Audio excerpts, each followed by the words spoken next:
이른 새벽, 세상이 아직 짙푸른 어둠에 잠겨 있을 때 서유진의 하루는 시작되었다. 그녀의 작은 두부가게, 새벽 순두부의 문틈으로 새어나오는 희미한 불빛과 함께 고소한 콩 비린내가 골목길을 부드럽게 감쌌다. 가게는 낡았지만 모든 것이 정갈했다. 반질반질하게 닦인 나무 탁자, 정성스럽게 개어진 하얀 행주, 그리고 가게의 심장인 거대한 가마솥까지. 유진은 하얀 위생복을 입고 머리를 단정하게 묶은 채 묵묵히 콩을 갈고 있었다. 맷돌이 돌아가는 규칙적인 소리, 콩물이 걸러지는 소리, 가마솥에서 피어오르는 김서린 공기. 이 모든 것이 그녀에게는 위안이자 삶의 질서였다. 그녀의 손길은 섬세하고 군더더기가 없었다. 마치 수십 년간 이 일만 해온 장인처럼 그녀는 정확한 양의 물을 붓고 간수를 맞추고 부드럽게 순두부를 떠냈다. 뽀얗고 따끈한 순두부가 그릇에 담길 때마다 유진의 얼굴에는 옅은 미소가 번졌다. 이 작은 가게는 그녀의 왕국이었고 그녀만의 성역이었다. 이곳에서만큼은 그녀는 시댁의 멸시 어린 눈초리나 남편의 무심함으로부터 자유로울 수 있었다. 사장님, 순두부 하나 포장이요. 동이 트기 시작하자 단골 손님들이 하나둘씩 가게를 찾았다. 유진은 밝은 목소리로 그들을 맞이했다. 그녀의 두부는 특별했다. 기계로 대량 생산하는 두부와는 달리 전통 방식 그대로 만들어져 깊고 진한 맛을 냈다. 사람들은 그녀의 두부를 진심이 담긴 맛이라고 불렀다. 그녀는 손님들과 소소한 안부를 나누며 분주하게 아침을 보냈다. 그것은 고단하지만 보람 있는 시간이었다. 오전 장사가 끝나갈 무렵 가게 전화벨이 날카롭게 울렸다. 액정에 뜬 남편이라는 두 글자에 유진의 얼굴에서 미소가 사라졌다. 그녀는 잠시 숨을 고르고 수화기를 들었다. 여보세요? 어디야? 아직도 그 가게에 있는 거야? 수화기 너머로 들려오는 남편. 강민혁의 목소리는 언제나처럼 조급하고 짜증이 섞여 있었다. 그는 일신식품의 상무이사였고 자신의 아내가 허름한 골목에서 두부를 파는 것을 늘 불만스러워했다. 이제 막 정리하고 있었어. 오늘 저녁에 중요한 손님들 오시는 거 잊었어.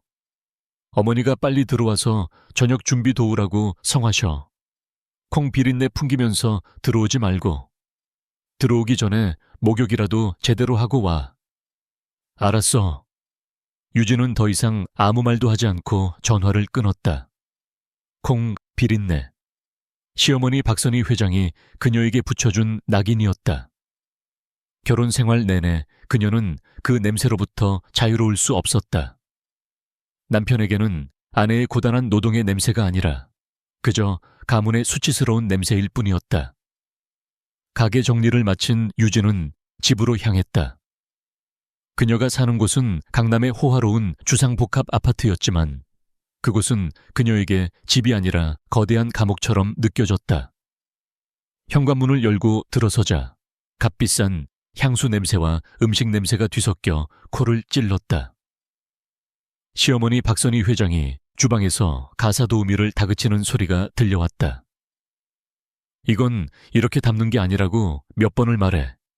손님상에 올릴 건데 품격이 없어 보이잖아. 박 회장은 유진을 발견하자마자 날카로운 눈초리로 그녀를 위아래로 훑었다. 이제야 기어 들어오는구나. 네 남편이 회사에서 얼마나 고생하는지는 알고 있니? 넌 고작 두부 몇 모 팔면서 유세는 다 부리는 것 같구나. 늦어서 죄송합니다, 어머님. 유진은 고개를 숙였다. 변명도 반박도 하지 않았다. 그것이 이 집에서 그녀가 살아남는 방식이었다. 죄송하면 말로만 할 게 아니라 행동으로 보여야지. 저기 가서 파나 다듬어. 손님들 오시기 전에 빨리 끝내야 하니까. 박 회장은 턱짓으로 산더미처럼 쌓인 팔을 가리켰다. 가사도우미가 몇 명이나 있었지만 박 회장은 굳이 유진에게 굳은 일을 시키곤 했다. 그것은 그녀의 권력을 확인하고 유진을 굴복시키는 그녀만의 방식이었다. 유진은 묵묵히 앞치마를 두르고 주방 구석에 쪼그려 앉아 파를 다듬기 시작했다. 매운 파 향이 눈을 따갑게 했지만 그녀는 눈물 한 방울 흘리지 않았다. 저녁 시간이 되자 약속된 손님들이 도착했다. 그들은 일신식품의 중요한 사업 파트너들이었다. 박 회장은 언제 그랬냐는 듯 우아하고 자비로운 안주인의 가면을 쓰고 그들을 맞이했다. 남편 민영 역시 세련된 수트를 차려입고 사람 좋은 미소를 지으며 손님들과 대화를 나누었다. 그들 사이에 유진이 설 자리는 없었다. 그녀는 그저 주방과 거실을 오가며 음식을 나르고 빈 접시를 치우는 투명 인간일 뿐이었다. 화기애애한 분위기 속에서 대화가 오갔다. 사업 이야기, 자식들 자랑, 그리고 서로에 대한 아첨이 뒤섞였다. 한 사업가가 민혁에게 물었다. 강 상무님은 이렇게 아름다운 아내를 두셨는데 왜 공식 석상에서는 한 번도 뵌 적이 없을까요? 사모님은 어떤 일을 하시는지 여쭤봐도 되겠습니까? 순간 거실의 모든 시선이 유진에게 쏠렸다. 유진은 쟁반을 든 채 그 자리에 얼어붙었다. 민혁의 얼굴이 미세하게 굳어졌다. 그 순간 박 회장이 호호 웃으며 대답했다. 아이고, 우리 며느리 말씀이시군요. 별다른 일은 안 해요. 소일거리로 작은 두부 가게를 하나 하고 있답니다. 뭐, 여자들 취미 활동 같은 거죠. 취미 활동. 유진은 입술을 깨물었다. 그녀의 새벽을 깨우고 그녀의 땀과 정성이 고스란히 담긴 삶의 터전이 시어머니의 입에서는 한낱 하찮은 취미 활동으로 전락해버렸다. 손님들은 의례적인 미소를 지으며 말했다. 아, 그러시군요. 소박하고 좋네요. 하지만 그들의 눈빛에는 숨길 수 없는 동정과 약간의 경멸이 서려 있었다. 재벌가 며느리가 고작 두부 가게를 한다는 사실이 그들에게는 흥미로운 가십거리일 뿐이었다. 박 회장은 거기서 멈추지 않았다. 그녀는 유진을 향해 손짓하며 말했다. 예, 가만히 서 있지만 말고 이리 와서 인사드려라. 네가 이런 분들을 언제 또 뵙겠니? 그 말은 마치 상전이 하인을 부르는 듯한 투였다. 유진은 천천히 손님들 앞으로 다가갔다. 그녀가 고개를 숙여 인사하려는 순간 박 회장이 그녀의 팔을 붙잡고 손님들에게 보란듯이 말했다. 우리 며느리가 손맛은 좋아요. 매일 콩을 만져서 그런지 몸에서 늘 구수한 냄새가 난답니다. 그렇죠, 예? 박 회장은 유진의 어깨를 두드리며 웃었다. 구수한 냄새라는 말에 손님들 사이에서 어색한 웃음이 터져 나왔다. 그것은 명백한 조롱이었다. 유진의 얼굴이 하얗게 질렸다. 그녀는 온몸의 피가 차갑게 식는 것을 느꼈다. 콩 비린내, 구수한 냄새. 박 회장은 결코 포기하지 않고 사람들 앞에서 그녀에게 모욕감을 주었다. 남편 민혁은 와인잔만 만지작거리며 창밖을 바라보고 있었다. 그는 이 모든 상황을 외면했다. 아내가 사람들 앞에서 웃음거리가 되는 순간에도 그는 어머니에게 반항할 용기가 없었다. 아니, 그럴 생각조차 없어 보였다. 그에게 아내의 자존심보다 어머니의 심기와 사업 파트너들과의 관계가 훨씬 더 중요했다. 유진은 더 이상 참을 수 없었다. 그녀는 쟁반을 조용히 내려놓고 몸을 돌렸다. 어디 가니? 아직 손님들도 계시는데. 박 회장의 목소리가 등 뒤에 비수처럼 꽂혔다. 몸이 좋지 않아서 먼저 들어가 보겠습니다. 죄송합니다. 유진은 뒤도 돌아보지 않고 그녀의 방으로 향했다. 문을 닫고 나서야 그녀는 참았던 숨을 몰아쉬었다. 심장이 미친 듯이 뛰었다. 분노와 슬픔, 그리고 깊은 절망감이 온몸을 휘감았다. 그녀는 벽에 기댄 채 천천히 주저앉았다. 얼마나 시간이 흘렀을까? 손님들이 돌아가고 집안이 조용해졌다. 민혁이 방문을 열고 들어왔다. 그는 유진의 눈치를 살피며 변명을 늘어놓았다. 당신도 참, 어머니가 원래 저러시는 거 알잖아. 그냥 한 귀로 듣고 한 귀로 흘리면 되지. 왜 그렇게 손님들 앞에서 무리하게 굴었어? 유진은 대답하지 않았다. 그녀는 그저 공허한 눈으로 남편을 바라보았다. 그의 얼굴에는 미안함이 아니라 귀찮음이 가득했다. 내가 회사에서 얼마나 힘든 줄 알아? 당신까지 이렇게 날 힘들게 해야겠어? 어머니, 비위 좀 맞춰드리는 게 그렇게 어려워. 그 순간 유진의 마음속에서 무언가 단단히 끊어지는 소리가 났다. 지난 몇 년간 그녀는 사랑이라는 이름으로, 가족이라는 이름으로 이 모든 것을 견뎌왔다. 하지만 이제는 아니었다. 이것은 사랑도 가족도 아니었다. 그저 일방적인 착취와 기만일 뿐이었다. 유진은 자리에서 일어났다. 그녀의 눈빛은 더 이상 슬픔이나 절망에 젖어 있지 않았다. 차갑고 단단한 결의가 그 자리를 대신하고 있었다. 나가. 뭐? 내 방에서 나가. 유진의 단호한 목소리에 민혁은 당황했다. 늘 순종적이고 말이 없던 아내의 모습이 아니었다. 당신 지금 제정신이야? 여기가 어디라고? 나가라고 했어. 유진은 한 글자 한 글자 힘주어 말했다. 그녀의 눈빛에서 뿜어져 나오는 서늘한 기운에 민혁은 자신도 모르게 뒷걸음질 쳤다. 그는 무언가 더 말하려다 입을 다물고 신경질적으로 문을 닫고 나가버렸다. 혼자 남은 방, 유진은 창가에 서서 도시의 야경을 내려다보았다. 수많은 불빛들이 반짝였지만 그 어떤 빛도 그녀의 마음을 비추지는 못했다. 그녀는 조용히 휴대폰을 들었다. 그리고 아주 오랫동안 누르지 않았던 번호를 눌렀다. 신호음이 몇 번 울리고 다정하고 묵직한 목소리가 들려왔다. 유진아. 그 목소리를 듣는 순간 강철 같던 유진의 감정이 속절없이 무너져 내렸다. 오빠. 그녀의 목소리가 가늘게 떨려 나왔다. 수화기 너머에서는 잠시 침묵이 흘렀다. 그 침묵은 무심함이 아닌 모든 것을 꿰뚫어보는 깊은 이해와 억눌린 분노의 무게를 담고 있었다. 유진의 첫째 오빠 서진우였다. 그는 넥서스 이노베이션의 심장부인 60층 스카이라운지 집무실에서 서울의 야경을 내려다보고 있었다. 도시의 불빛이 그의 안경 아래 비쳤지만 그의 눈은 그보다 더 깊고 차가운 빛을 띠고 있었다. 어디야? 진우의 목소리는 지극히 평온했다. 하지만 그 평온함 속에 얼마나 날카로운 칼날이 숨겨져 있는지 아는 사람은 많지 않았다. 집이에요. 제 방. 다친 곳은 없고. 네, 괜찮아요. 알았다. 일단 아무 생각 말고 푹 자. 내일 아침 평소처럼 내 가게로 가. 나머지는 내가 알아서 한다. 진우는 더 이상 묻지 않았다. 유진의 떨리는 목소리 하나만으로도 그는 지난 몇 년간 그녀가 겪었을 지옥을 남김없이 그려낼 수 있었다. 전화가 끊기고 진우는 천천히 자리에서 일어났다.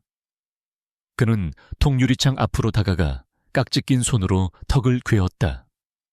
일신식품, 강민혁, 박선희. 그는 여동생을 고통 속에 방치한 이름들을 나지막이 읊조렸다. 그의 눈빛이 얼음장처럼 차갑게 변했다. 그는 곧바로 비서에게 전화를 걸었다. 김 비서, 일신식품에 대한 모든 자료, 지금 당장 내 책상 위로 가져와. 재무구조, 지배구조, 주요 사업 파트너, 박선희 회장과 강민혁 상무의 개인 신상까지. 먼지 한 톨까지 전부. 그날 밤 넥서스 이노베이션의 핵심 전략팀에는 비상소집 명령이 떨어졌다. 거대한 포식자가 사냥을 시작하기 전 조용히 몸을 풀기 시작한 것이다. 다음 날 아침 강민혁의 집 식탁에는 어색한 침묵이 흘렀다. 박선희 회장은 일부러 유진을 없는 사람 취급하며 아들에게만 말을 걸었다. 민혁아, 창립 30주년 기념 파티 준비는 잘 되어가지. 이번 행사는 우리 일신식품의 위상을 보여주는 중요한 자리니 한치의 실수도 있어서는 안 된다. 네, 어머니, 걱정 마세요. 호텔 측과도 전부 확인했습니다. 유진은 묵묵히 식사만 했다. 어젯밤의 폭풍 같은 감정은 간데 없고 호수처럼 잔잔한 평온함만이 그녀를 감싸고 있었다. 그녀의 그런 태도는 오히려 박 회장과 민혁을 불안하게 만들었다. 그들은 유진이 울며 불며 사과하거나 최소한 위축된 모습이라도 보이길 기대했다. 하지만 그녀는 너무나도 태연했다. 다 먹었습니다. 가게에 가봐야 해서 먼저 일어나겠습니다. 유진이 자리에서 일어나자 박 회장이 날카롭게 쏘아붙였다. 네가 지금 제정신이냐? 30주년 기념 파티가 코앞인데 온 가족이 힘을 합쳐도 모자랄 판에 어디서 두부 따위를 팔러 가겠다고. 제 일입니다. 유진은 짧게 대답하고 뒤돌아섰다. 거기 서지 못해. 박 회장의 고함에도 유진은 멈추지 않고 현관을 나섰다. 쾅 하고 문이 닫히는 소리에 박 회장은 얼굴이 시뻘개져서 씩씩거렸다. 민혁은 안절부절 못하며 어머니의 눈치만 살폈다. 어머니, 제가 나중에 유진이한테 잘 얘기해 보겠습니다. 얘기? 저런 근본 없는 애한테는 얘기가 아니라 매가약이야. 감히 이 집안을 뭘로 보고. 유진은 시댁의 소란을 등 뒤로 한 채 자신의 가게로 향했다. 가게에 들어서자 익숙한 콩 냄새가 그녀를 반겼다. 그녀는 깊게 숨을 들이쉬었다. 이곳이야말로 그녀가 숨 쉴 수 있는 유일한 공간이었다. 오빠의 목소리가 귓가에 맴돌았다. 평소처럼 내 가게로 가. 그녀는 앞치마를 두르고 다시 맷돌을 잡았다. 오늘따라 맷돌을 돌리는 그녀의 손에 더욱 힘이 들어갔다.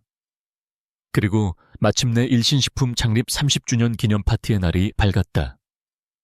서울의 최고급 호텔 연회장은 수백 명의 하객들로 북적였다. 정재계 인사들, 언론인들, 그리고 일신식품의 임직원들이 모여 회사의 성공을 축하했다. 박선희 회장은 화려한 보석으로 치장하고 여왕처럼 하객들 사이를 누볐다. 강민영 역시 말끔한 턱시도 차림으로 아버지 강 회장과 함께 손님들을 맞이했다. 유진은 그들로부터 가장 먼 곳 연회장 입구에서 하객들의 외투를 받아 정리하는 일을 맡았다.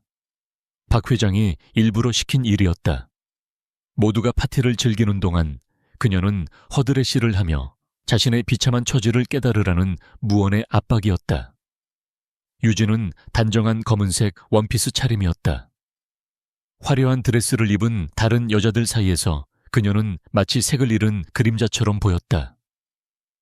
하지만 그녀는 불평하지 않았다. 묵묵히 자신의 일을 해냈다. 그녀의 침착하고 기품 있는 태도는 오히려 몇몇 하객들의 눈길을 끌었다. 그들은 저마다 수근거렸다. 저 사람이 강 상무 부인이라고. 왜 저기서 저런 일을 하고 있지? 글쎄 말이야. 박 회장이 일부러 망신을 주는 거라는 소문이 있던데. 박 회장은 그 모든 시선을 즐기고 있었다. 며느리를 자신의 발밑에 둠으로써 그녀는 자신의 절대적인 권력을 과시하고 있었다. 파티가 절정에 달했을 무렵 사건이 터졌다. 한 웨이터가 실수로 유력 정치인의 아내에게 레드 와인을 쏟고 만 것이다. 정치인의 아내가 비명을 질렀고 순식간에 모든 시선이 그곳으로 쏠렸다. 박 회장은 이때를 놓치지 않았다. 그녀는 성큼성큼 다가가 웨이터의 뺨을 후려쳤다. 이런 무례한 놈, 눈을 어디다 두고 다니는 거야. 그리고는 마치 기다렸다는 듯 유진을 노려보며 소리쳤다. 너는 거기서 뭘 하고 있었니? 이런 일이 생기기 전에 미리 살폈어야지. 역시 천한 일만 하던 애라 그런지 행동 하나하나가 품격이 없구나. 모든 잘못이 유진에게로 향했다. 와인을 쏟은 것은 웨이터였지만 박 회장은 이 기회를 빌어 모든 사람들 앞에서 유진을 공개적으로 망신 주고 싶었던 것이다. 연 회장은 찬물을 끼얹은 듯 조용해졌다. 하객들은 당황한 표정으로 이 막장 드라마를 지켜보았다.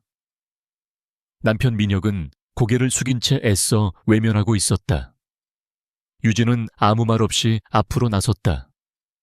그녀는 웨이터에게 괜찮냐고 물은 뒤 정치인의 아내에게 다가가 정중하게 고개를 숙였다. 죄송합니다, 사모님. 제가 부주의했습니다.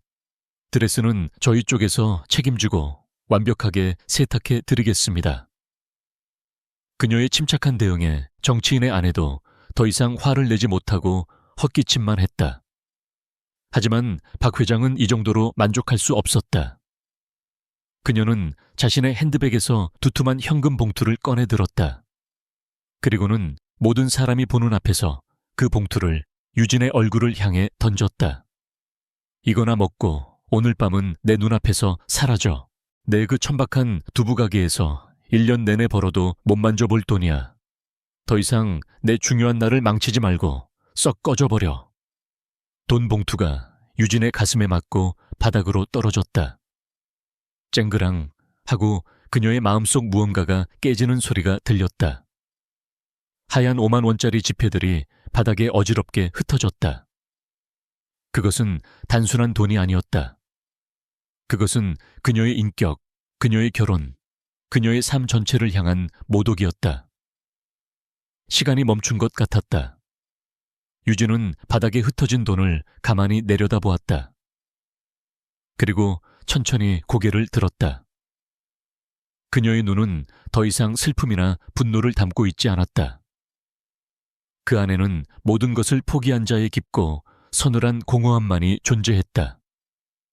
그녀는 박선희 회장의 잔인한 얼굴, 하객들의 동정 어린 시선, 그리고 끝내 자신을 외면하는 남편의 비겁한 옆모습을 차례로 훑어보았다.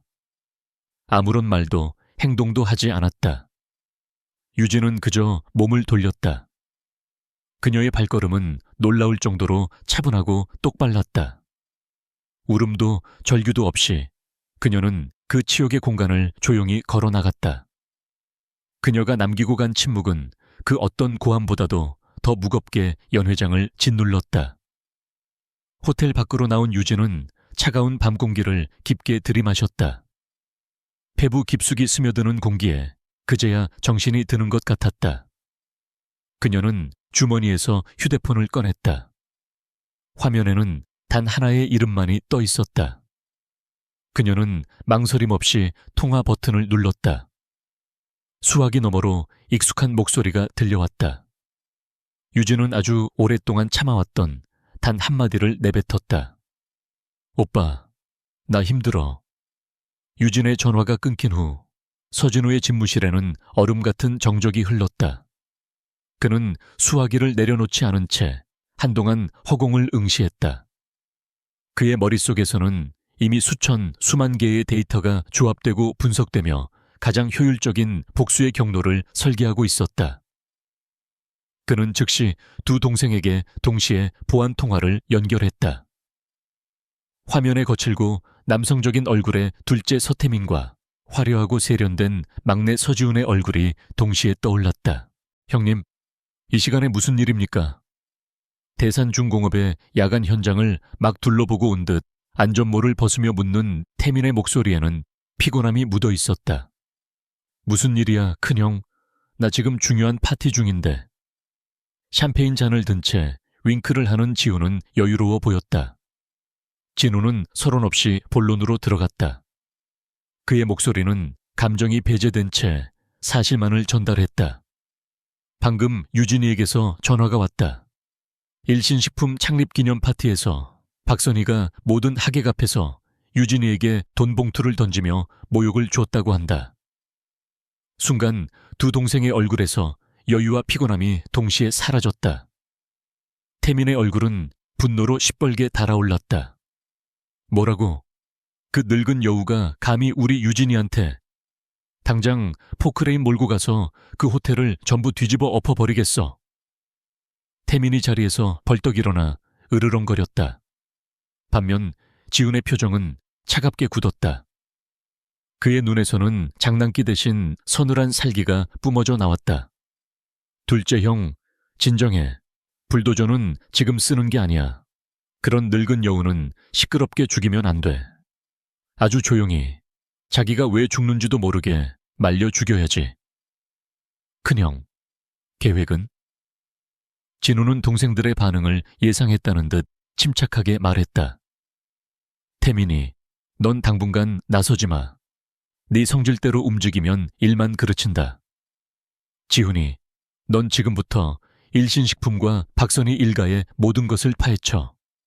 사소한 탈세, 비자금, 약점 될 만한 건 뭐든지. 언론은 가장 마지막에 터뜨릴 카드니 일단 자료만 모아둬. 알았어 형님, 맡겨만 줘. 지훈의 입가에 잔인한 미소가 걸렸다. 그럼 형님은? 태민이 씩씩거리며 물었다. 진우는 자신의 태블릿 PC를 들어 화면에 복잡한 시스템 구조도를 띄웠다. 나는 첫 번째 파동을 일으키지. 목표는 일신식품의 새로운 공급망 관리 시스템. 박선희가 자신의 가장 큰 치적이라고 자랑하는 바로 그 시스템이다. 그의 눈이 번뜩였다. 우리의 목표는 파괴가 아니다. 완전한 고립이다. 그들이 가장 신뢰하는 것부터 하나씩 아주 천천히 무너뜨릴 것이다. 통화가 끝나고 태민과 지우는 각자의 자리에서 즉시 움직이기 시작했다. 거대한 재벌 가문의 세 아들이 오직 하나뿐인 여동생을 위해 거대한 복수의 톱니바퀴를 돌리기 시작한 것이다. 다음 날 일신식품 본사는 성공적인 창립 기념 파티의 여운으로 들떠 있었다. 박선희 회장은 아침 임원회의에서 연신 싱글벙글하며 파티의 성과를 자랑했다. 어제 오셨던 김 의원님께서 우리 신제품에 지대한 관심을 보이셨네. 이번 기회에 군납 계약까지 뚫어볼 수 있겠어. 역시 사람은 이렇게 멍석을 깔아줘야 능력을 보이는 법이야. 강민혁은 어머니의 칭찬에 어색하게 웃으며 고개를 끄덕였다. 그의 머릿속은 온통 어젯밤 집을 나간 유진에 대한 생각으로 복잡했다. 하지만 그는 감히 그 얘기를 꺼낼 수 없었다. 박 회장은 마치 유진이라는 존재를 기억에서 지워버린 듯 한마디도 언급하지 않았다. 그녀에게 며느리는 언제든 갈아치울 수 있는 소모품에 불과했다. 그때 운영관리팀의 최 부장이 창백한 얼굴로 회의실 문을 두드리고 들어왔다. 회장님, 상무님, 드릴 말씀이 있습니다. 무슨 일이야, 최 부장. 표정이 왜 그래? 저 새로 도입한 ERP 시스템에 약간의 문제가 생긴 것 같습니다. 부산 공장으로 가야 할 콩 원료 5톤이 광주 공장으로 잘못 배송되었습니다. 박 회장은 인상을 찌푸렸다. 뭐? 그런 사소한 실수 하나 처리 못해서 여기까지 와서 보고하나? 당장 바로잡아. 죄송합니다. 그런데 단순한 입력 실수는 아닌 것 같습니다. 시스템 기록에는 분명히 부산으로 정상 출고된 것으로 나오는데 최 부장의 말에 민혁이 끼어들었다. 최 부장, 그 시스템 우리가 얼마를 주고 들여온 건지 알지? 세계적인 기술이라고 자부하는 곳이야. 사람이 실수했겠지. 빨리 현장에 가서 수습해. 최 부장은 찜찜한 표정을 지었지만 더 이상 아무 말도 못하고 회의실을 나갔다. 그것은 거대한 재앙의 시작을 알리는 아주 작은 전조에 불과했다.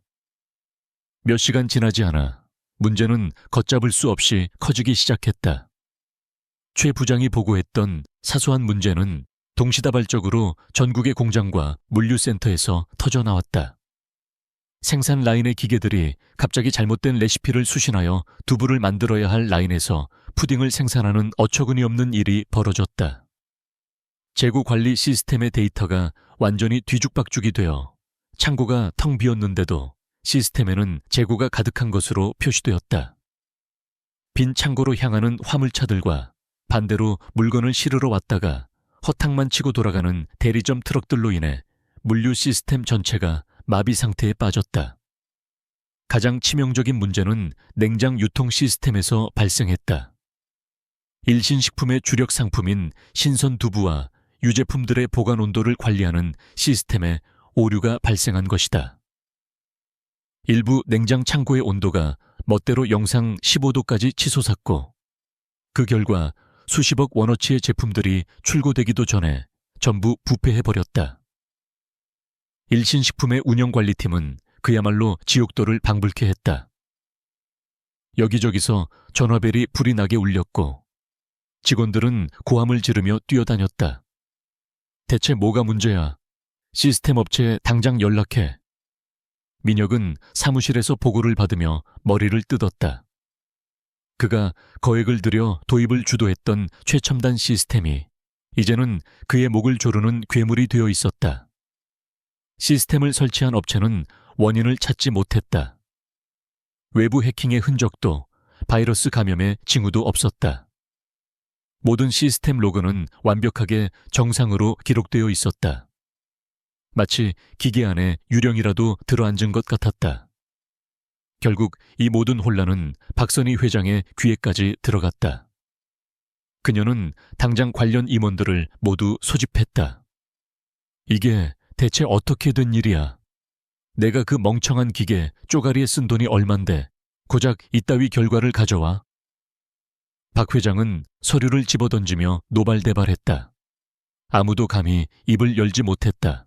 모든 시선이 이 프로젝트의 책임자였던 강민혁에게로 쏠렸다. 민혁아, 넌 대체 뭘 한 거냐? 네가 그렇게 침이 마르게 칭찬하던 시스템 아니었어? 네, 무능함 때문에 회사 전체가 망하게 생겼다. 어머니, 그게 시스템 자체의 문제는 아닌 것 같습니다. 뭔가 설명할 수 없는 오류들이. 변명하지 마. 당장 해결 못하면 네 자리도 없을 줄 알아. 민혁은 핏기 없는 얼굴로 고개를 숙였다. 회사를 성공적으로 이끌어온 어머니의 날카로운 질책 앞에서 그는 한없이 무력했다. 같은 시각 넥서스 이노베이션의 컨트롤 타워. 서진우는 거대한 홀로그램 스크린에 펼쳐진 일신식품의 시스템 네트워크를 내려다보고 있었다. 수십 개의 붉은 경고등이 네트워크 곳곳에서 깜빡이고 있었다. 그의 옆에는 대한민국 최고의 화이트 해커로 불리는 보안팀장이 서 있었다. 보고드립니다, 대표님. 저희가 개발한 고스트 웜이 성공적으로 침투했습니다. 이 웜은 기존의 바이러스와는 다릅니다. 시스템을 파괴하거나 정보를 빼내는 것이 아니라 마이크로초 단위로 데이터 패킷의 미세한 변이를 일으켜 논리적 오류를 유발합니다.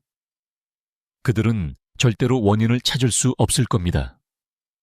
제 아무리 뛰어난 전문가가 와도 이건 그저 재수없게 결함 있는 시스템을 구매한 것으로 보일 뿐입니다.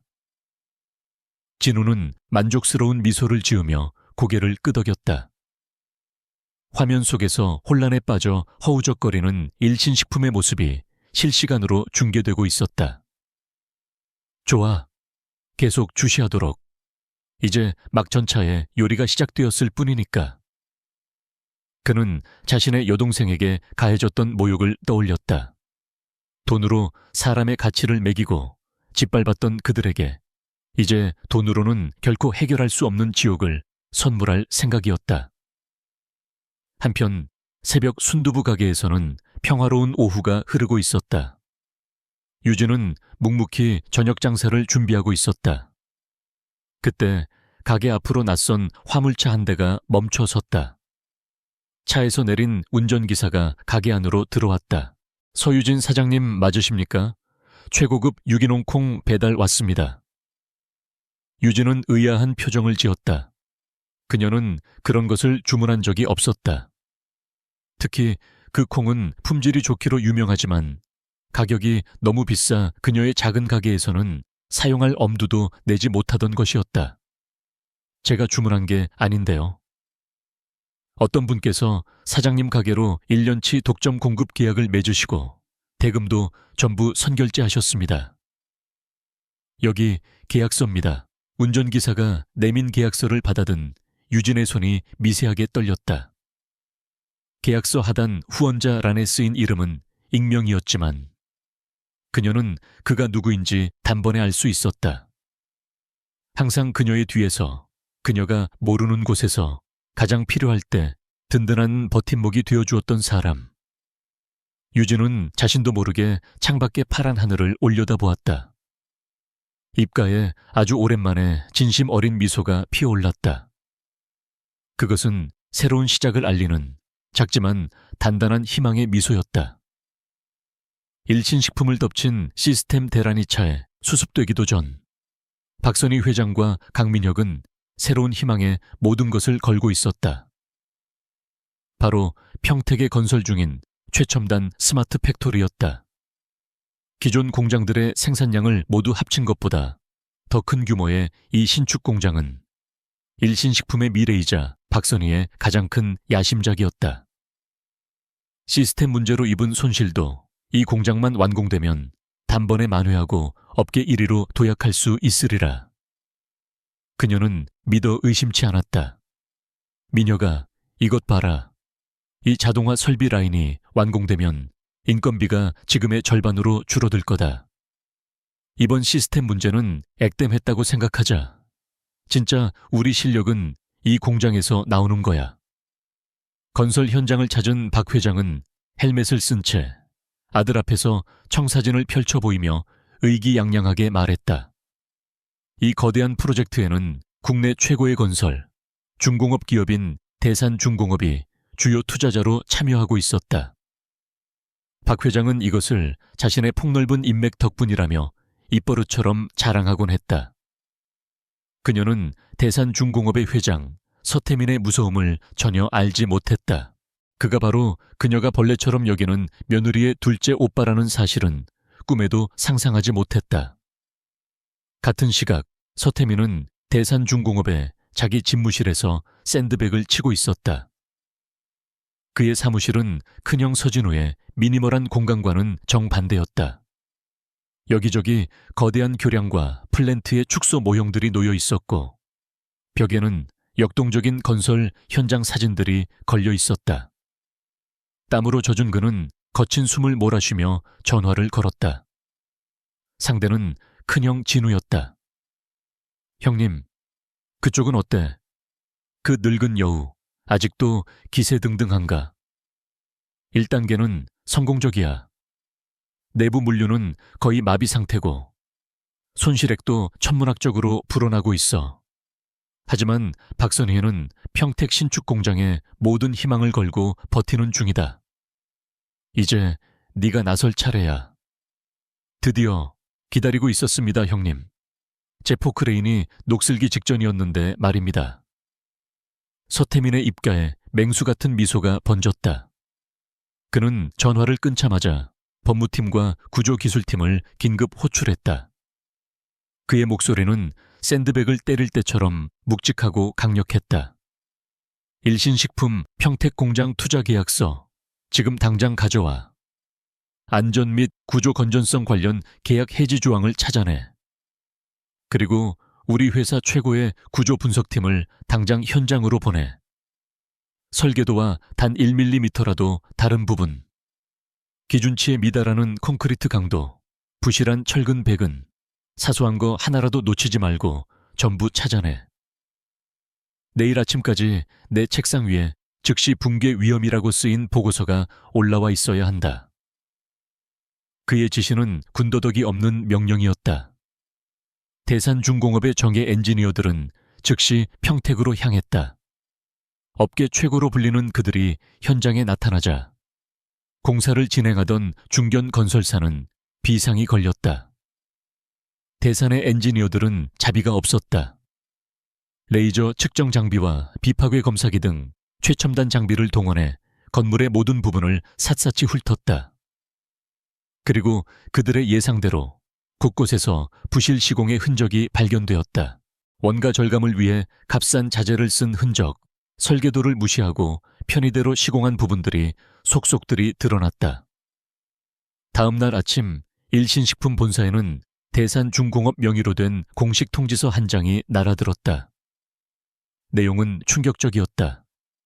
귀사의 평택 신축 공사 현장에서 다수의 치명적인 구조적 결함이 발견되었으며 이는 건물 전체의 안전을 심각하게 위협하는 수준임. 이에 당사는 투자자 보호 원칙에 의거하여 금일부로 모든 투자금의 회수 및 투자 계약의 파기를 통보하는 바임. 청천벽력 같은 소식이었다. 박선희 회장은 자신의 집무실에서 통지서를 읽고 그 자리에서 졸도할 뻔했다. 말도 안 돼. 이건 음해야. 서태민 그놈이 감히 내 뒤통수를 쳐? 그녀는 서태민 회장과의 면담을 요청했지만 그는 해외 출장 중이라는 비서의 답변만 되돌아올 뿐이었다. 대산중공업의 투자가 철회되었다는 소식은 금융가에 순식간에 퍼져나갔다. 업계 최고의 안전기준을 자랑하는 대산이 붕괴 위험을 이유로 투자를 철회했다는 사실은 일신식품에 대한 사형 선고나 다름없었다. 다른 투자사와 은행들도 앞다투어 자금을 회수하기 시작했다. 수조 원이 투입된 거대한 프로젝트는 하루아침에 공중분해될 위기에 처했다. 하지만 서태민의 공격은 여기서 끝나지 않았다. 그는 원자재 및 물류 업계에서 막강한 영향력을 가지고 있었다. 그는 평소 친분이 두터웠던 곡물, 설탕, 유지류 공급업체 회장들에게 전화를 돌렸다. 내용은 간단했다. 당분간 일신식품과는 거래하지 않는 게 좋을 겁니다. 그의 말 한마디는 법보다 무서웠다. 며칠 사이 일신식품의 주요 원자재 공급업체들이 약속이나 한 듯 계약 파기를 통보해왔다. 예측 불가능한 물류 문제 발생, 귀사의 신용 위험도 재평가. 이유는 각양각색이었지만 본질은 하나였다. 시스템 마비로 내부가 망가진 일신식품은 이제 외부로부터 원자재 공급까지 끊기며 완벽하게 고립되기 시작했다. 생산 라인은 멈춰섰고 공장은 유령처럼 변해갔다. 극도의 스트레스와 분노에 휩싸인 박선희 회장은 이성을 잃었다. 그녀는 이 모든 불행이 그 재수없는 연 때문이라고 확신했다. 파티 이후로 집에 들어오지 않고 자신의 가게에서 숙식을 해결하고 있는 유진이 미치도록 증오스러웠다.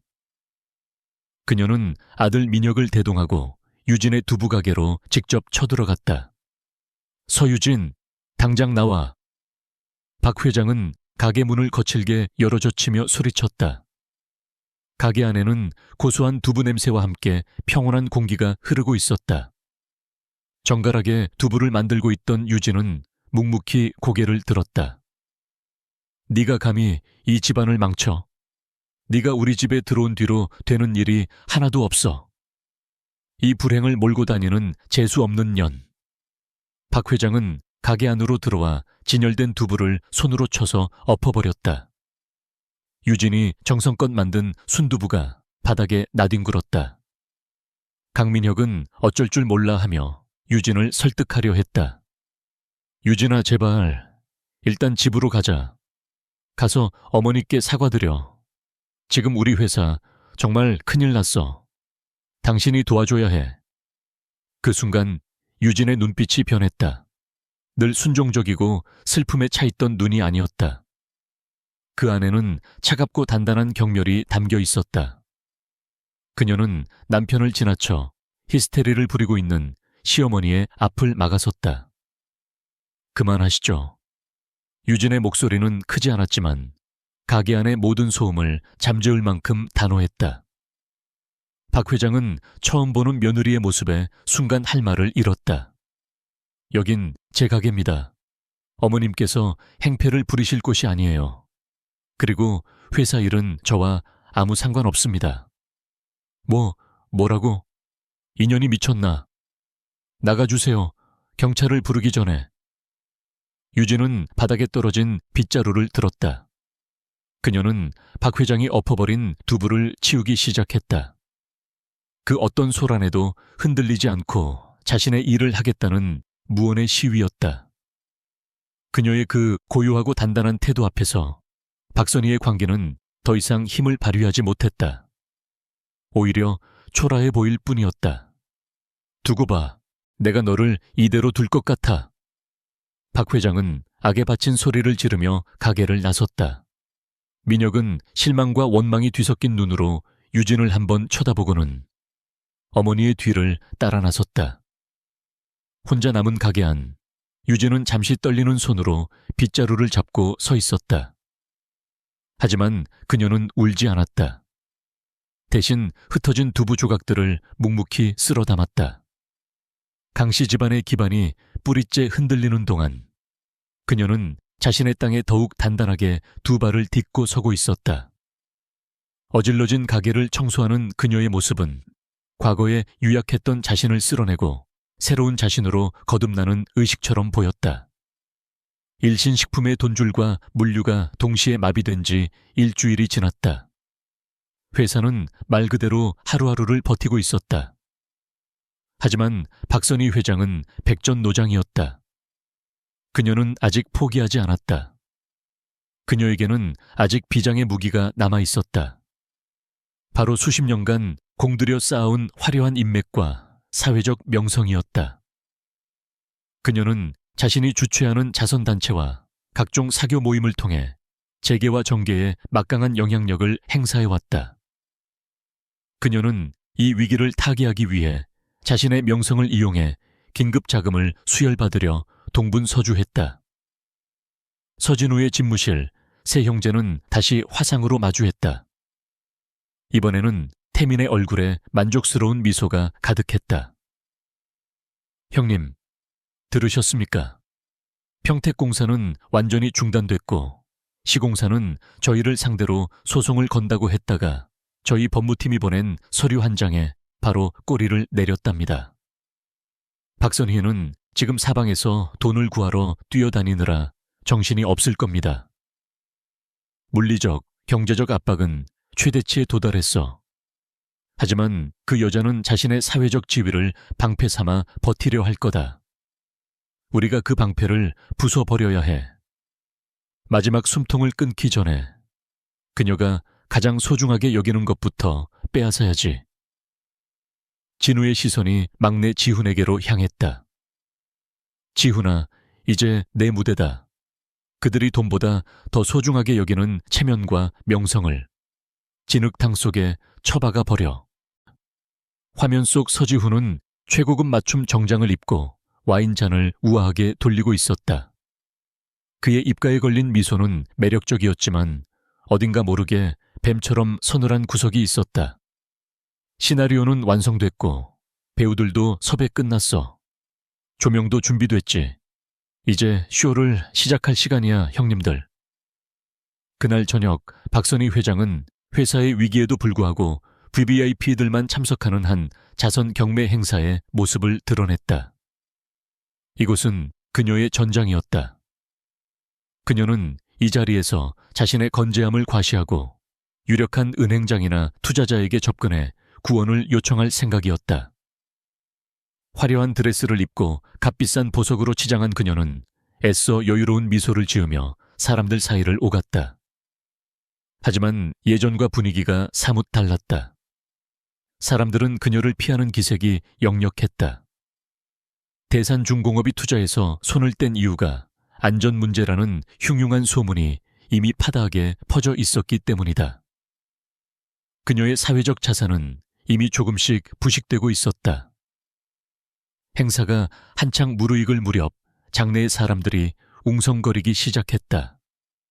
모두들 자신의 스마트폰을 들여다보며 수군거리고 있었다. 박 회장의 귀에도 그들의 대화가 들려왔다. 이거 봤어.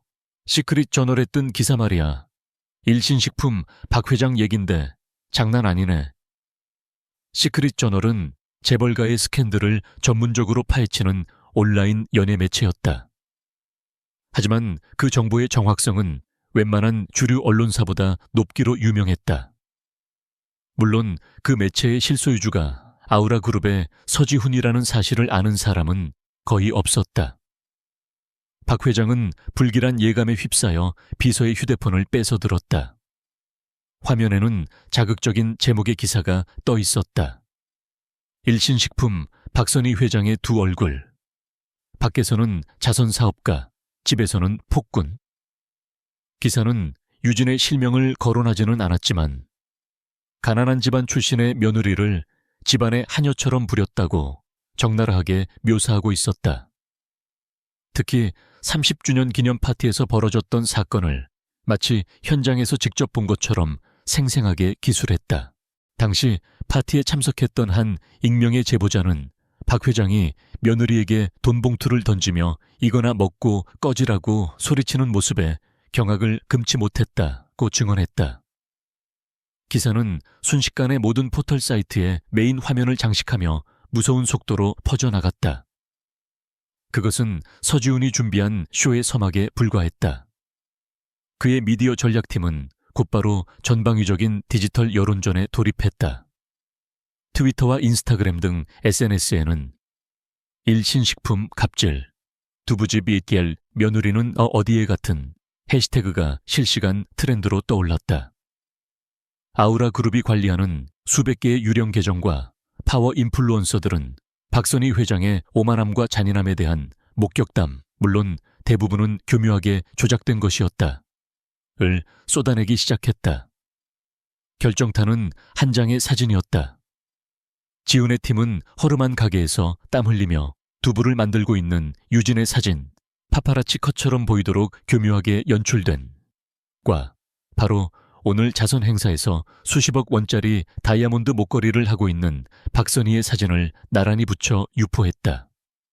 성실하게 일하는 젊은 아내 베르스 사치와 허영에 빠진 잔인한 시어머니. 이보다 더 완벽한 선악 구도는 없었다. 대중의 분노는 들불처럼 번져나갔다. 파급 효과는 즉각적이고 치명적이었다. 일신식품 제품에 대한 대대적인 불매운동이 시작되었다. 이미 바닥을 치고 있던 주가는 휴지 조각이 될 위기에 처했다.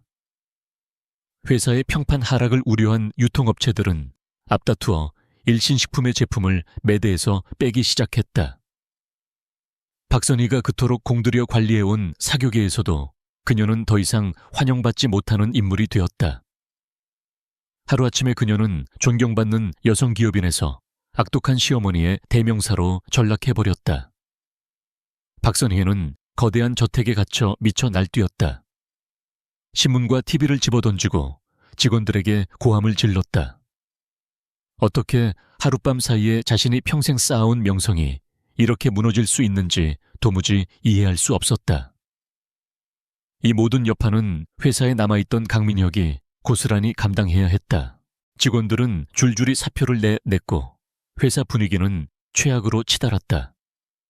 절망에 빠진 그는 마지막 지푸라기라도 잡는 심정으로 다시 유진을 찾아갔다. 이번에는 혼자였다.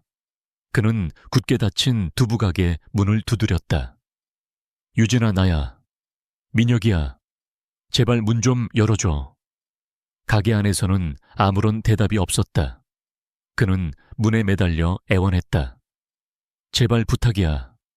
지금 온 세상이 우리를 욕하고 있어. 당신이 인터뷰 한 번만 해주면 돼. 어머니가 당신에게 잘해주셨다고. 모든 게 오해라고 말 한마디만 해주면 다 해결될 수 있어. 제발. 당신이 원하는 건 뭐든지 다 해줄게. 그의 목소리는 비참하게 떨리고 있었다. 가게 주변에는 소문을 듣고 찾아온 기자 몇 명이 카메라를 든 채 서성이고 있었다. 가게 안 유진은 그의 애원을 묵묵히 듣고 있었다. 그녀의 가게에는 얼마 전 지훈이 선물해준 세련된 디자인의 새 간판이 걸려 있었다. 유진의 두부. 그녀는 남편의 울부짖음을 외면했다. 대신 가게 안의 작은 라디오 볼륨을 높였다. 라디오에서는 지나간 과거를 떠나보내고 자유를 찾으라는 내용의 오래된 발라드가 흘러나오고 있었다. 그녀는 새로 들어온 최고급 유기농 콩을 갈기 시작했다. 규칙적으로 돌아가는 맷돌 소리가 남편의 목소리를 덮어버렸다. 그녀의 침묵은 가장 단호한 대답이었다. 그녀는 더 이상 그들의 세상에 속한 사람이 아니었다. 막내 오빠가 만들어낸 거대한 여론의 파도가 강씨 일가를 서서히 질식시키는 동안 그녀는 자신만의 왕국에서 묵묵히 새로운 내일을 빚고 있었다. 강민혁은 유령처럼 변해버린 일신식품 본사 복도를 걷고 있었다. 불과 몇 주 전만 해도 활기로 가득했던 이곳은 이제 분노한 채권자들의 전화벨 소리와 짐을 싸는 직원들의 한숨 소리만이 가득했다. 그는 방금 어머니의 저택에서 나오는 길이었다. 박선희 회장은 모든 실패의 책임을 아들의 무능함으로 돌리며 그를 저주에 가까운 언어들로 몰아세웠다. 그리고 밖에서는 세상이 그를 악독한 재벌 2세라며 손가락질했다. 그는 폭군 같은 어머니와 이제는 바위처럼 단단해져 버린 아내 사이에 낀 채 완벽하게 고립되었다. 그의 절망감은 점차 비이성적인 분노로 변해갔고 그 분노는 가장 손쉬운 목표물, 바로 서유진을 향하고 있었다. 한편 저택에 갇힌 박선희는 최후의 발악을 준비하고 있었다. 모든 은행과 금융권에서 외면당한 그녀는 마침내 사채시장의 큰손으로 불리는 한 사모펀드에 손을 내밀었다. 골리앗 캐피탈이라 불리는 그들은 부실 기업을 헐값에 인수해 뼈까지 발라먹는 것으로 악명 높은 기업 사냥꾼들이었다. 그들이 내건 조건은 치명적이었다. 살인적인 고금리는 물론 일신식품의 경영권과 저택을 포함한 박 회장, 개인의 모든 자산을 담보로 요구했다. 악마와의 거래였지만 박선희에게는 다른 선택지가 없었다. 그녀는 이 돈으로 급한 불을 끄고 기적적으로 회사를 회생시켜 모든 것을 되찾을 수 있으리라는 오만한 착각에 빠져 있었다. 그날 밤 유진이 가게 문을 닫고 위층에 있는 작은 숙소로 올라가려 할 때였다. 어두운 골목길 구석에서 한 그림자가 불쑥 나타나 그녀의 앞을 막아섰다. 술 냄새를 풍기는 강민혁이었다. 그의 눈은 핏발이 서 있었고 얼굴은 증오와 자기 연민으로 일그러져 있었다. 결국 네가 원하는 대로 됐구나. 우리 집안이 이렇게 망가지는 꼴을 보니 속이 시원해. 그의 목소리는 더 이상 애원이 아니었다. 날카로운 비난과 원망이 가득했다. 당신만 없었어도, 당신이 그냥 평범한 아내처럼 순종하고 조용히 살기만 했어도 이런 일은 없었어. 어머니 말씀이 다 맞았어. 당신은 불행을 몰고 다니는 여자야. 그는 지난 결혼 생활의 모든 책임을 유진에게 떠넘기기 시작했다. 그녀의 천한 배경, 그녀의 고집스러운 성격, 그녀의 모든 것이 문제였다고 소리쳤다. 그 순간 유진은 처음으로 그를 정면으로 마주보았다. 더 이상 피하지 않았다. 그녀의 목소리는 놀라울 정도로 차분했지만 그 어떤 고함보다도 날카롭게 그의 심장을 파고들었다. 순종. 제가 순종하면 어머님께서 매일같이 제 인격을 모독하는 것을 멈추셨을까요? 제가 침묵하면 남편인 당신이 단 한 번이라도 저를 지켜주었을까요? 그녀는 한 걸음 더 다가섰다. 민혁은 자신도 모르게 뒷걸음질 쳤다. 회사가 망한 건 제 불운 때문이 아니에요. 당신 어머니의 끝없는 탐욕과 그리고 당신의 비겁한 무능함 때문이지. 당신은 단 한순간도 나를 아내로 본 적 없어. 그저 당신의 배경에 어울리지 않아 늘 사과하고 변명해야 하는 짐 덩어리로 생각했을 뿐. 그녀의 말 한마디 한마디는 비수가 되어 민혁의 가슴에 꽂혔다. 그가 애써 외면해왔던 진실이었다. 이성을 잃은 그는 다급하게 그녀의 팔을 붙잡았다. 닥쳐, 넌 내 아내야. 나한테, 우리 가족한테 빚을 졌다고. 유진은 경멸이 가득한 눈으로 그를 바라보며 팔을 뿌리쳤다. 그녀의 손길이 닿았던 그의 팔뚝이 불에 댄 것처럼 뜨거웠다. 아니, 더 이상은 아니야. 그 한마디가 그들의 관계에 내려진 사망 선고였다. 법정의 판결문보다도 더 차갑고 최종적인 끝이었다. 유진은 그를 그 자리에 남겨둔 채 자신의 공간으로 천천히 걸어 올라갔다. 민혁은 어두운 골목길에 홀로 서서 무너져 내렸다. 그는 거대한 기업의 음모가 아니라 자신이 단 한 번도 소중히 여기지 않았던 한 여자의 조용한 힘 앞에서 완벽하게 패배한 것이다. 같은 시간 박선희 회장은 골리앗 캐피탈의 화려하지만 비인간적인 사무실에서 계약서에 서명하고 있었다. 기름진 미소를 띤 펀드 대표는 그녀가 완전히 코너에 몰렸다는 것을 알고 있었다. 박선희는 깨알 같은 글씨로 쓰인 불리한 조항들을 애써 무시하며 떨리는 손으로 자신의 이름을 적어 넣었다. 그녀는 자신이 제국에 명운이 걸린 서류가 아니라 자신의 영혼을 파는 계약서에 서명하고 있다는 사실을 깨닫지 못했다. 오빠들이 가한 압박이 결국 그녀 스스로 파멸의 길을 선택하도록 만든 것이다. 가게 위 작은 방으로 돌아온 유진은 창문에 비친 자신의 모습을 바라보았다. 민혁과의 마지막 대화는 그녀의 감정을 모두 소진시켰지만 이상하게도 마음은 한없이 가벼웠다. 더 이상 강씨 집안의 소심한 며느리는 그곳에 없었다. 오직 서유진이라는 한 사람만이 서 있을 뿐이었다. 그녀는 휴대폰을 들어 새오빠가 함께 있는 단체 대화방에 짧은 메시지를 보냈다. 이제 다 끝났어. 고마워, 오빠들. 메시지는 즉시 3명의 수신인에게 전달되었다. 각기 다른 장소에서 다른 일을 하고 있던 세 남자는 동시에 휴대폰을 확인했다. 그리고 약속이나 한 듯 안도와 만족감이 담긴 옅은 미소를 지었다. 이제 마지막 무대를 위한 모든 준비가 끝났다. 유진의 메시지는 세 형제에게 보내는 신호탄이었다. 이제 여동생은 감정적으로 완벽하게 그 지옥에서 벗어났으니 남은 것은 잔해를 치우는 일뿐이었다. 그들은 지체 없이 마지막 총공격을 개시했다. 각자의 영역에서 각자의 방식으로, 하지만 완벽하게 조율된 하나의 교향곡처럼 일신식품의 숨통을 끊기 시작했다. 박선희 회장은 골리앗 캐피탈에서 받은 거액의 자금으로 잠시나마 재기의 꿈에 부풀어 있었다. 그녀는 이 돈으로 가장 급한 부채를 막고 공장 한 곳을 재가동하며 시장의 일신은 아직 건재하다는 메시지를 보내려 했다. 그녀는 긴급 이사회를 소집해 자신의 화려한 재기 계획을 발표하며 마지막까지 오만한 여왕으로 군림하고자 했다. 바로 그 이사회 자리에서였다.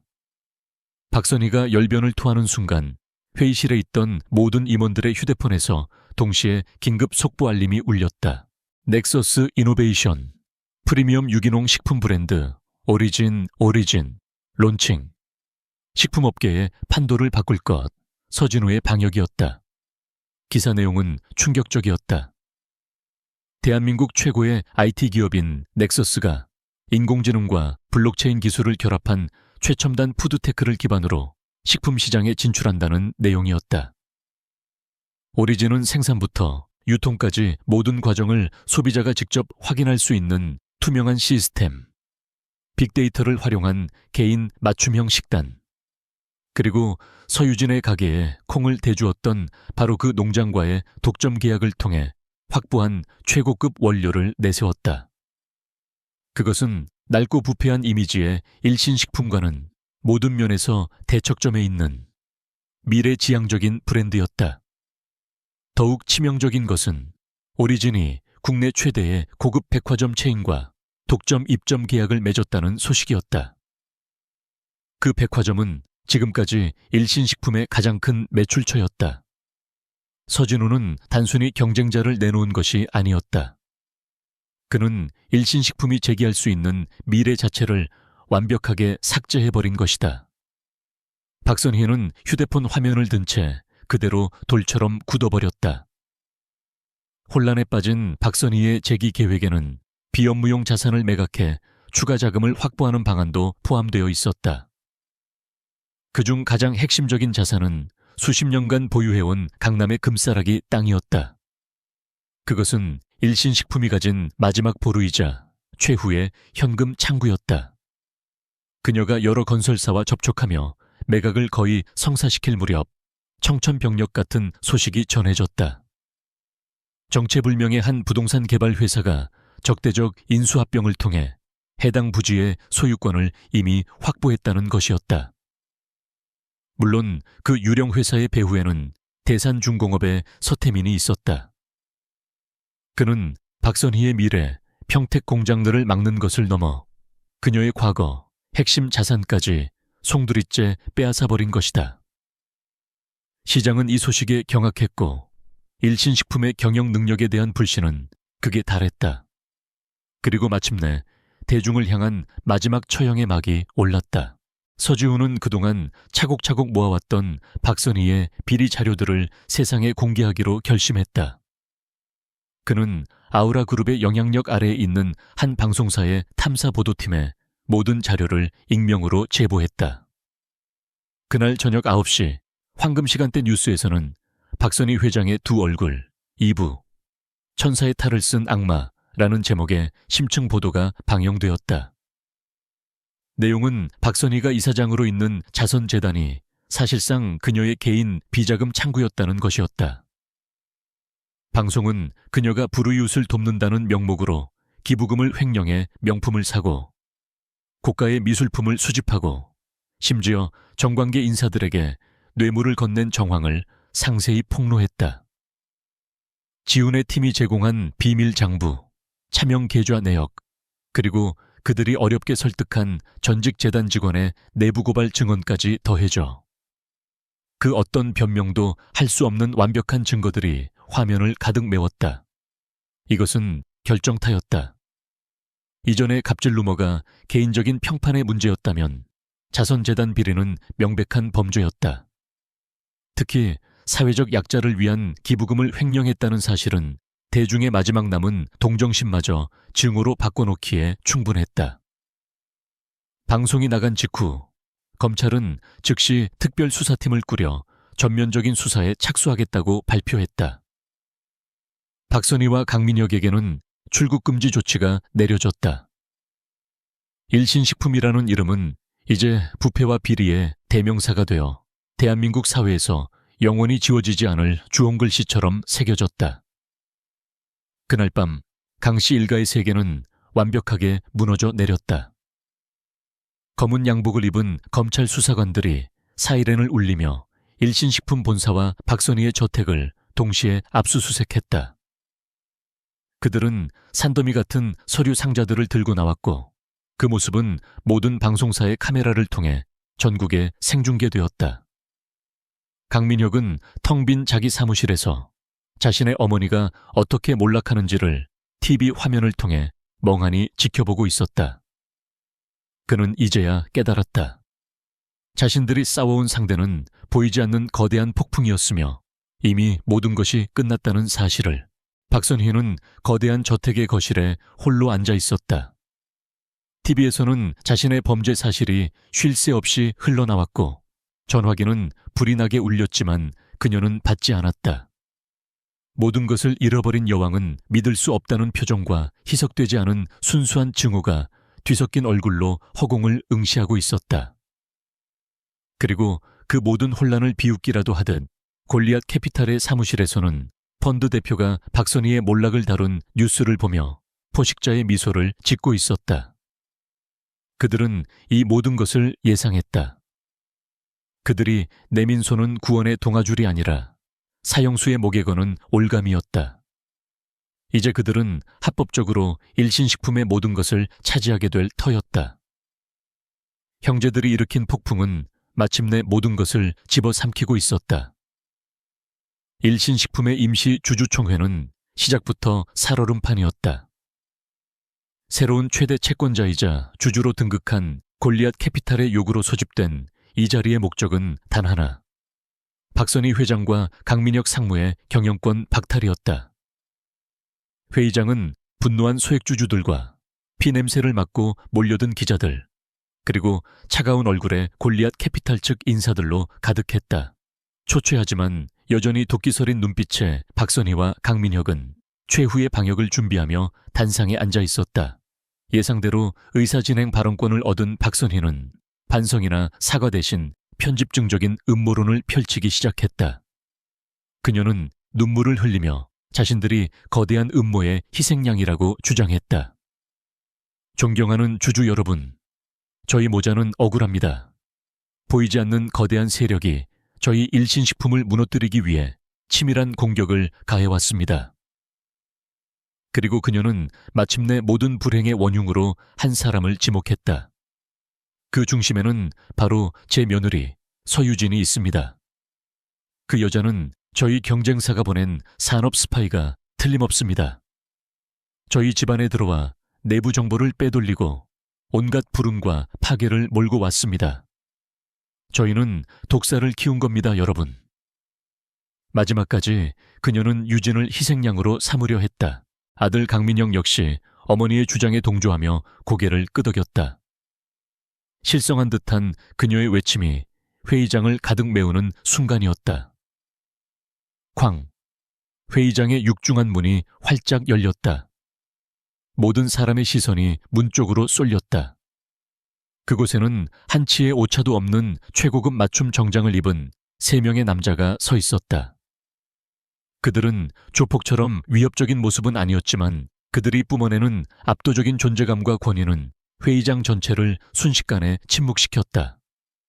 웅성거림이 파도처럼 번져나갔다. 저 사람들은 넥서스 이노베이션의 서진우 대표? 옆에는 대산중공업 서태민 회장하고 아우라그룹의 서지훈 대표까지. 대체 저 거물들이 망해가는 식품회사 주주총회에 왜 온 거지? 박선희와 강민혁은 눈앞의 광경을 믿을 수 없다는 듯 멍하니 그들을 바라보았다. 그때까지 침묵을 지키던 골리앗 캐피탈의 대표가 자리에서 일어나 마이크를 잡았다. 골리앗 캐피탈은 저희가 보유한 일신식품의 지분, 전략 및 경영권을 새로운 컨소시엄에 매각하기로 결정했습니다. 모두의 시선이 세 남자에게로 향했다. 첫째, 서진우가 연단으로 천천히 걸어 나왔다. 그의 목소리는 차분했지만 회의장 전체를 장악하는 힘이 있었다. 그 컨소시엄은 바로 우리들입니다. 회의장은 충격으로 술렁였다. 박선희는 말도 안 돼 라며 중얼거렸다. 진우는 그녀의 반응 따위는 안중에도 없다는 듯 담담하게 말을 이어갔다. 그는 소리치거나 분노하지 않았다. 그저 얼음처럼 차가운 사실만을 나열했다. 지난 수년간 우리는 하나뿐인 여동생이 침묵 속에서 고통받는 것을 지켜봐야만 했습니다. 그가 손짓으로 회의장 뒤편을 가리켰다. 기자들의 카메라 플래시가 일제히 그쪽으로 터졌다. 문 옆 단정하지만 기품 있는 원피스 차림의 서유진이 조용히 서 있었다. 그녀는 더 이상 두려움에 떨지 않았다. 그저 무표정한 얼굴로 단상 위에 박선희를 똑바로 응시하고 있었다. 여동생, 회의장 곳곳에서 의문이 터져 나왔고 마침내 모든 조각들이 맞춰지기 시작했다. 둘째 서태민이 성큼성큼 앞으로 나와 마이크를 거의 부서질 듯이 움켜쥐었다. 그의 목소리는 천둥 같았다. 당신들은 건드리지 말아야 할 사람을 건드렸어. 우리 동생이 조용하다고 해서, 작은 두부 가게를 한다고 해서 당신들 마음대로 짓밟아도 되는 사람인 줄 알았나? 마지막으로 막내 서지훈이 마이크를 넘겨받았다. 그의 목소리는 꿀처럼 부드러웠지만 그 안에는 치명적인 독이 숨겨져 있었다. 당신들에게 닥쳤던 그 모든 불행들, 시스템 오류, 공급 계약 파기, 그리고 당신의 명성을 바닥으로 끌어내린 언론의 스캔들까지 그 어떤 것도 우연은 아니었습니다. 그것은 당신들의 행동에 대한 아주 정교하게 계획된 결과였을 뿐입니다. 그 순간 박선희의 머릿속에서 모든 것이 연결되었다. 설명할 수 없었던 시스템 오류의 배후에 대한민국 최고의 IT 기업이, 갑작스러운 투자 철회와 원자재 공급 중단 뒤에 건설 및 원자재 업계의 제왕이, 그리고 자신을 사회적으로 매장시킨 여론전의 뒤에 미디어와 엔터테인먼트 업계에 황태자가 있었다는 사실을, 그리고 그 모든 것을 움직인 이유가 자신이 벌레처럼 무시하고 경멸했던 며느리 서유진 때문이었다는 것을. 박선희의 얼굴에서 오만함이라는 가면이 산산조각 나고 그 아래 숨겨져 있던 두려움에 질린 초라한 여자의 얼굴이 드러났다. 그녀는 비명을 지르려 했지만 목소리가 나오지 않았다. 그저 의자에 주저앉아 가쁘게 숨만 쉴 뿐이었다. 강민혁의 충격은 그보다 더했다. 그는 연단 위의 막강한 남자들과 회의장 뒤편에 선 아내를 번갈아 쳐다보았다. 자신이 무시하고 외면하고 버렸던 아내.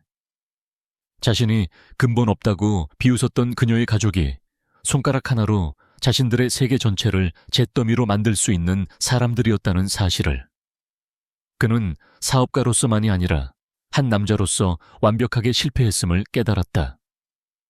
서진우가 마지막 판결을 내렸다. 그의 목소리에는 일말의 감정도 실려 있지 않았다. 이 시간부로 박선희 씨와 강민혁 씨를 일신식품의 모든 직위에서 해임합니다. 회계 감사를 통해 당신들의 모든 범죄 행위를 낱낱이 밝혀 검찰 수사에 적극 협조할 것입니다. 그는 박선희를 똑바로 바라보며 말했다. 뿌린 대로 거두는 법입니다. 그의 말이 끝나자마자 경호원들이 힘없이 주저앉은 모자에게 다가갔다. 기자들의 카메라 플래시가 마치 총알처럼 쏟아지며 그들의 마지막 비참하고 굴욕적인 순간을 역사에 기록했다. 유진은 그 모습을 잠시 지켜보았다. 그리고는 조용히 몸을 돌려 아수라장이 된 회의장을 빠져나왔다. 복수는 끝났다. 심판은 내려졌다. 주주총회에서 모든 진실이 폭로된 후 강씨 일가의 몰락은 걷잡을 수 없는 속도로 진행되었다. 그것은 단순한 기업의 부도가 아니었다. 한 시대의 오만한 상징이 대중의 눈앞에서 산산조각 나는 과정이었다. 서씨 형제들의 움직임은 신속하고 자비가 없었다. 서진우의 넥서스 이노베이션은 일신식품의 자산을 인수하여 즉시 구조조정에 착수했다. 회사의 이름은 대중공모를 통해 바른 식탁으로 바뀌었고 부패한 기존 임원진은 모두 해고되었다.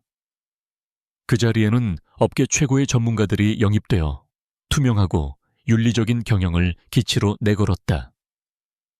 서태민의 대산중공업은 담보로 잡혔던 모든 부동산과 자산을 확보하여 헐값의 시장에 매각했고 서지훈의 아우라그룹은 이 모든 과정을 부패재벌의 최후와 정의로운 새 출발이라는 프레임으로 포장하여 대중에게 알렸다. 강씨 일가는 사회적으로 완벽하게 매장되었다. 박선희 회장은 주주총회 직후 검찰에 긴급 체포되었다. 서진우가 넘긴 회계 자료는 그녀의 범죄를 증명하는 스모킹 건이었다. 자선재단 횡령은 빙산의 일각에 불과했다. 수백억 대의 탈세, 정관계 로비, 비자금 조성 등 그녀의 범죄 목록은 끝이 없었다. 한때 재계를 호령하던 여왕은 이제 차가운 구치소에서 죄수복을 입은 초라한 범죄자로 전락했다. 그녀의 오만했던 얼굴은 사라지고 절망과 증오로 일그러진 늙은 노파의 얼굴만이 남아있었다. 모든 것을 잃은 강민혁은 폐인처럼 거리를 헤맸다. 직위, 재산, 명예, 그리고 그를 떠받들던 사람들까지 그의 인생을 구성하던 모든 것이 신기루처럼 사라졌다. 며칠을 술로 지새우던 그는 마지막 희망 혹은 마지막 변명거리를 찾아 유진의 가게로 향했다. 이번에는 분노도 애원도 아니었다. 모든 것을 포기한 자의 공허한 발걸음이었다. 가게는 여전히 정갈했고 고소한 콩 냄새가 났다. 유진은 손님을 배웅하고 있었다. 그녀의 얼굴은 이전보다 훨씬 평온하고 밝아 보였다. 민혁은 그 모습이 낯설게 느껴졌다. 유진아. 그의 목소리에 유진이 돌아보았다. 그녀의 눈에는 더 이상 그에 대한 어떤 감정도 담겨 있지 않았다. 미안해. 내가 다 잘못했어. 몰랐어. 네 가족이 그런 대단한 분들일 줄은 정말.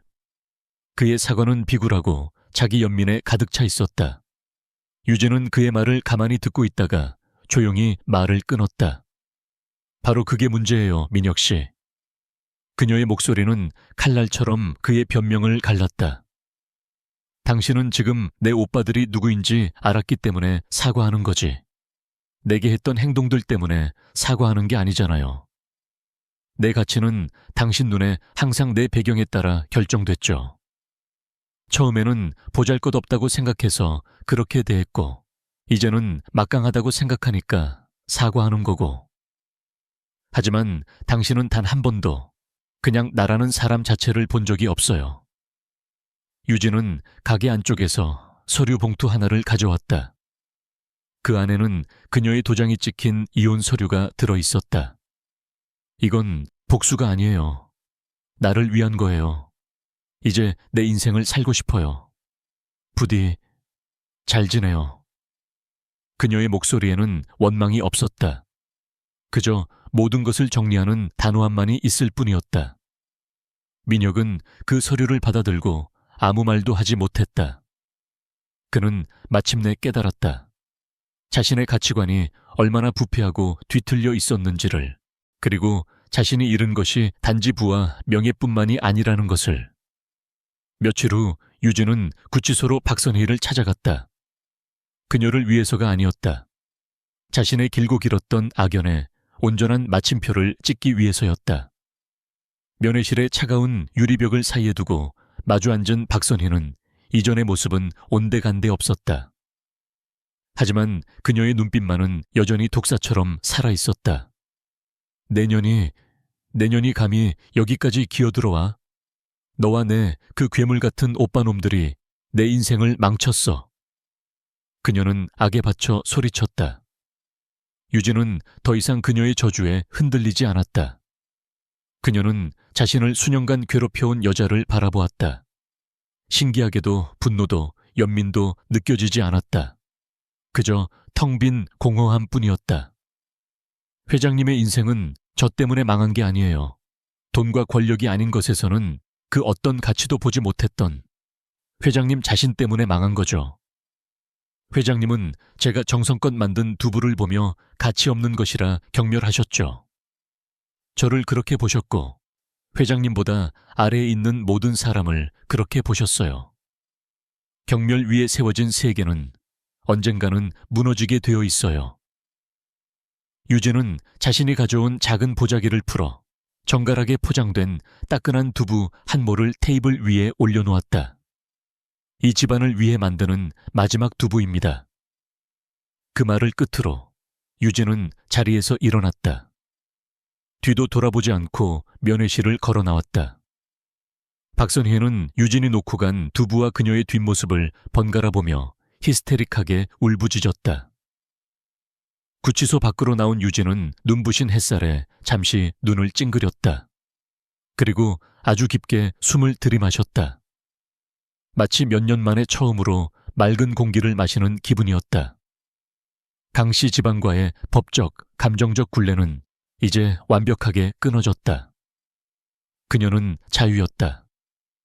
잿빛의 거대한 억압의 건물을 등지고 자신만의 미래를 향해 걸어가는 그녀의 작은 모습 위로 새로운 희망의 햇살이 쏟아져 내리고 있었다. 심판은 끝났다. 1년이라는 시간이 흘렀다. 강씨 일가의 몰락은 떠들썩했던 세간의 관심 속에서 서서히 잊혀져 이제는 가끔씩 회자되는 권선징각의 예시이야기처럼 되었다. 그들이 남긴 폐허 위로 새로운 세상은 무심하게 흘러가고 있었다.